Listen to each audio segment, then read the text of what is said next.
Hello, welcome back to Practical Piano. Today I've got about 20 minutes and then later on I'll have a little more time, so I'll do a second session and mash these two together. At the 20-minute mark my timer will go, so the video will stop abruptly, and then I'll do a little, I was going to say I would do an outro.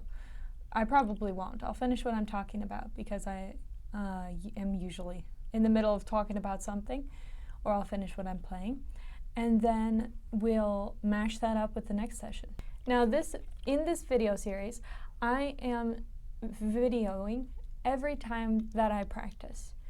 And I'm sharing that with you so that you can watch the progress of somebody who's fairly normal, practicing piano. And I believe in the apprenticing model, and that we learn best from watching others do the thing that we are working on. And so that is why I'm here sharing the videos, because if I can take you along with what I'm doing, and if you can come along and see what I'm doing, I think there is a huge benefit to that. So today I'm going to play Reverie by Debussy. And I'm just going to go for it, and we'll see how it goes. And then if I have any advice, I'll stop and I'll share with you the advice.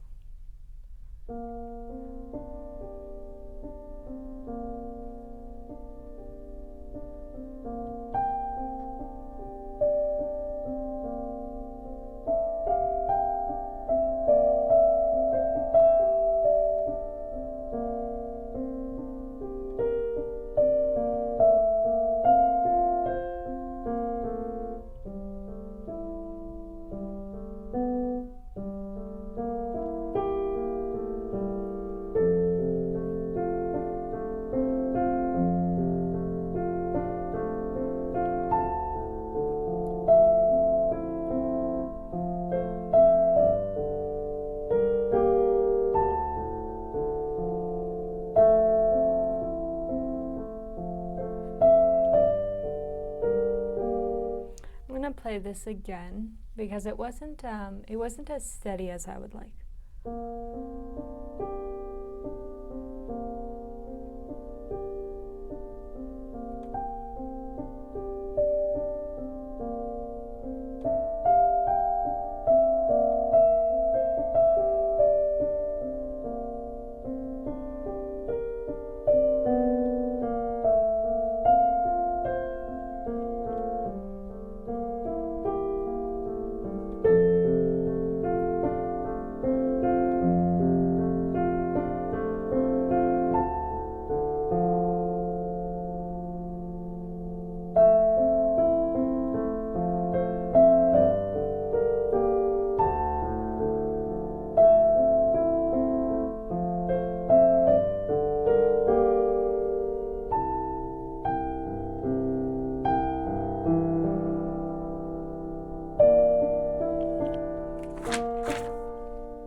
Now the melody here is in the left hand, and I was about to play the melody as if it's in the right hand. So I got to be quieter in my right and louder in my left to bring out the melody.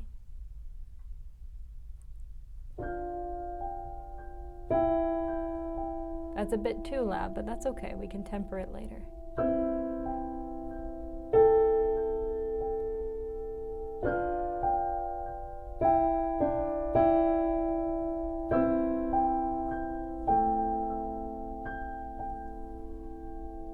That's something that's important to know. If you want to work out your dynamics in a section, it's okay to exaggerate them at first. If you exaggerate them, you'll really get the feel for where you should be playing loud and where you should be playing soft. And then you can temper it later. You can refine the softness and the loudness as you need.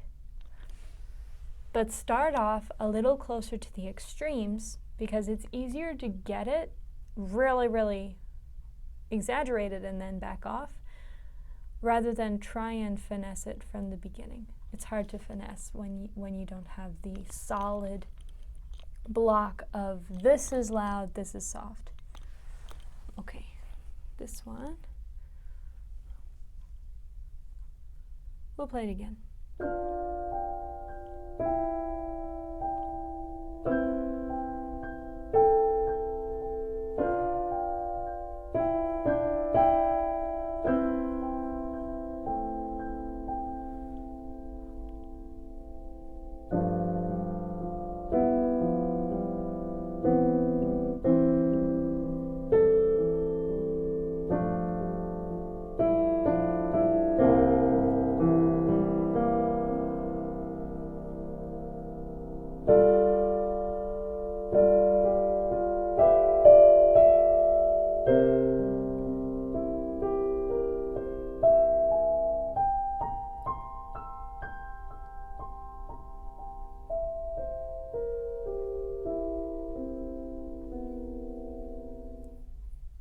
Nice. Now in something like this section, I'll show you on the screen. This is measures 71 to 75. And what happens is, actually let's go from 69 to 75. So in 69, the left hand has the melody. And then over in 71, the right hand has the melody. But you can see over in 73, the left hand was playing ba-da-da-da-da-da-ba-da-da, and then the right hand is going to go ba. In a sense, both hands carry the melody in this section. And what you want to do is make it so that you can't hear the difference between the melody in the right hand and the melody in the left hand. It just flows as one melody. So my goal, as I'm playing 69 to 75, is to make it so that you can't tell whether I'm playing right hand or left hand. You can only hear, well, if you weren't looking, you can only hear where the melody is. So I'll play this again.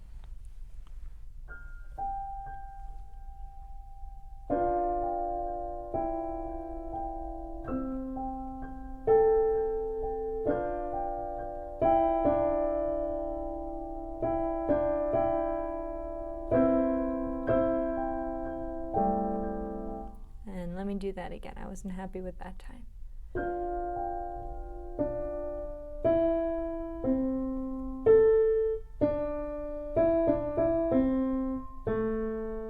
So those notes are what you should hear more than anything else. Oh, pedal.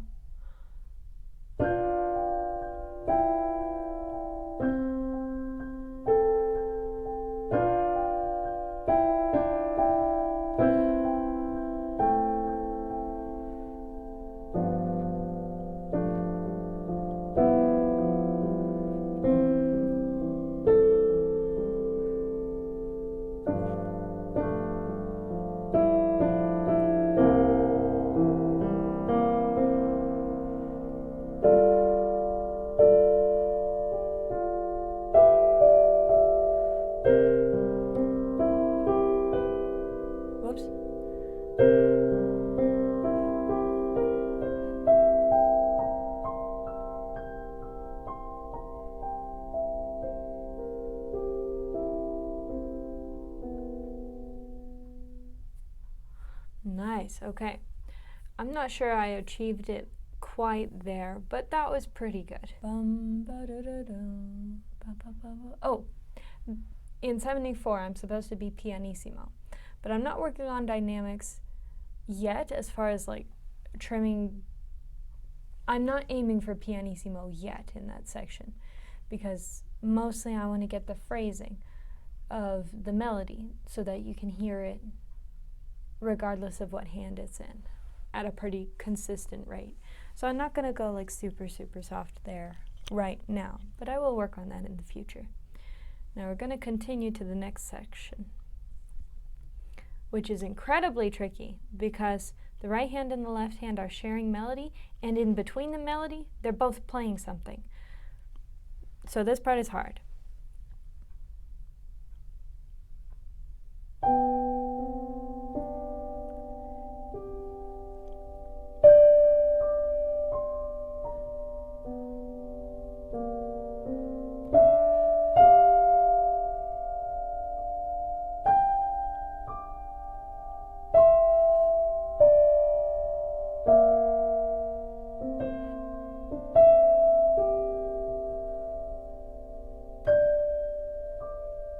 Ah, see, okay. The note you're supposed to hear at that moment is this. But did you hear how loudly I played this one? So this is the tricky part, is I keep wanting to play these high notes louder because they sound pretty, but they're not the melody, so I gotta try again.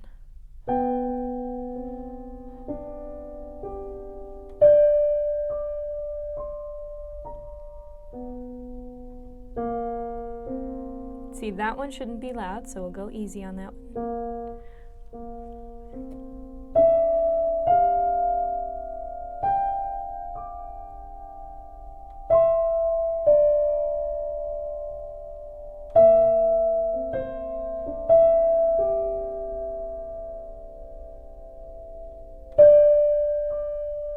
Much better.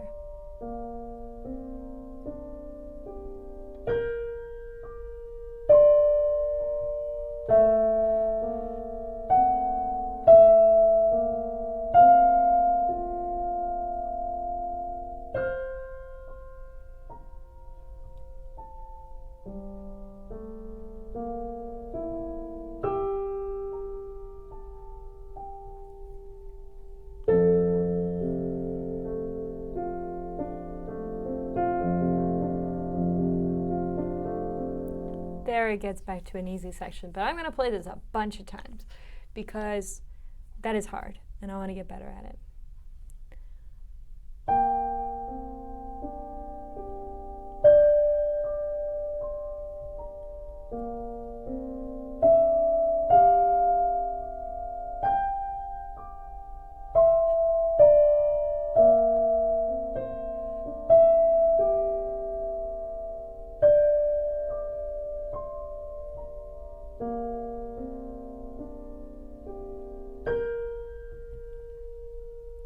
Hi, so that was the timer.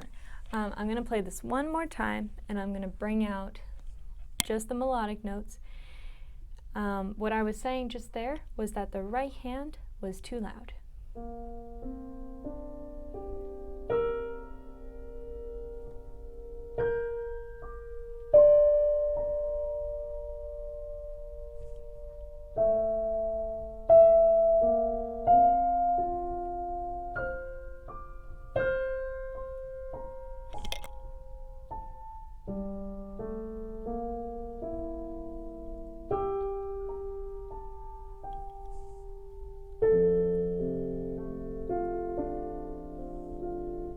Nice. So this is an example of when you're going to exaggerate the loud and the soft. Here I want to bring out that melodic line, so I'm playing it almost forte, but this section is supposed to be pianissimo. I'll keep everything pianissimo, but I'll exaggerate the loudness of that melodic line until I can play it effortlessly, bringing out the melodic line. Then I can temper it and make everything pianissimo, but make the melodic line just a little louder. So this is an example that you can see of exaggerating those dynamics so that later you can temper them. Thank you for joining me for this practice session, and I am about to clip the next one from today in right now. Welcome back. Here's the next clip. So for this one I have about 15 minutes. And I'm going to tell you, I was just in my lesson with my teacher, and I realized this is why sometimes it's good to go to a teacher. It's really good to get feedback from somebody from the outside, because it will make you more self-aware to what you're doing wrong. And what I realized after I played Rhondo Alla Turca is I got halfway through and I was like, I didn't practice anything hardly except the first 2 pages. And as a teacher, I know about this because I tell students about it all the time. You don't always start from the beginning. You have to start sometimes in the middle or close to the end, because these are the places where you get the least practice. If you always start from the beginning, you always practice the beginning, it gets to be the best part of your song. But sometimes you need to start where the going gets tough. So that's what I'm going to do now that I'm aware of it, and I'm telling you because that means I'm also telling me, and hopefully I'll keep to it. So in both Rhondo Alla Turca and in, what was the other one? Oh, in Nocturne by Grieg, I must start my practice no longer from the beginning, but closer to the end. So in Nocturne, I need to start on the last 2 pages instead of the first 2 pages. And in Rhondo, I need to practice just the scale section, and then I need to skip and practice the end. What I'm actually going to start with today is the end, because I've touched it the least. Now I remember with Rhondo, the reason I didn't practice the end is because it's got these giant octaves and my hand was hurting. But it's less hurt now, or I don't know that it's fully healed, but I think I can handle this practice for a little bit. So we'll see. Rhondo Alla Turca, but we're starting near the end. Oh, so I'm sharing this with you because it's good for you to know as a pianist too, that sometimes rather than start from the beginning, start closer to the end, or start at the part you know you're having difficulty with. Because if you always start at the beginning, sometimes you don't get to that part.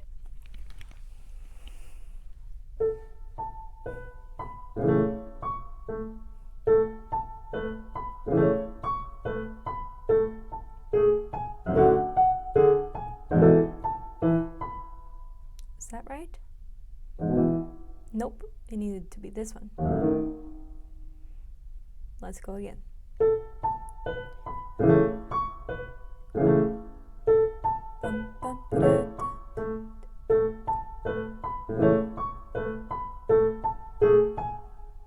D, D sharp,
There's the thing about practicing. The part you've been avoiding is now it's much slower than everything else I'm practicing.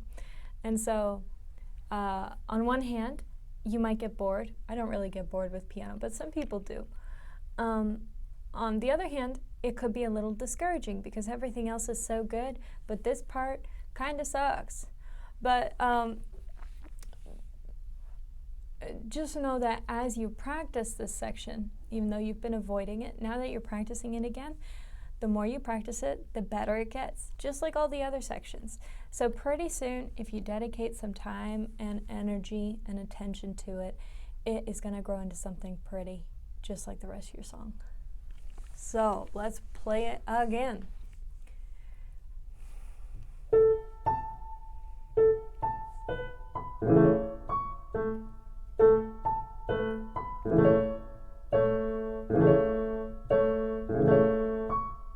What I'm doing here is there are notes in the left hand and the right hand that I'm supposed to play at the same time. But leading up to those notes is a roll. And what I need to make sure is when I go to play this, whoops, these two land at exactly the same time, instead of the right hand landing in the middle of the roll.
So you can hear when I was going slower, I'm landing this at the same time, but when I'm speeding up,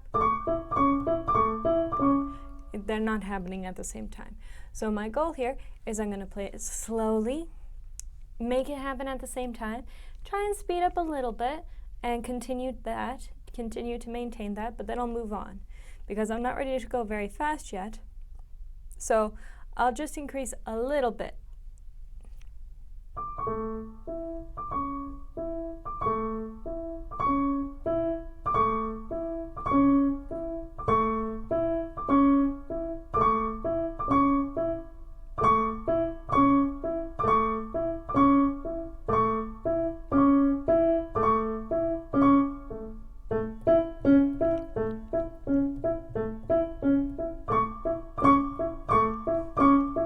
Oh, that's okay.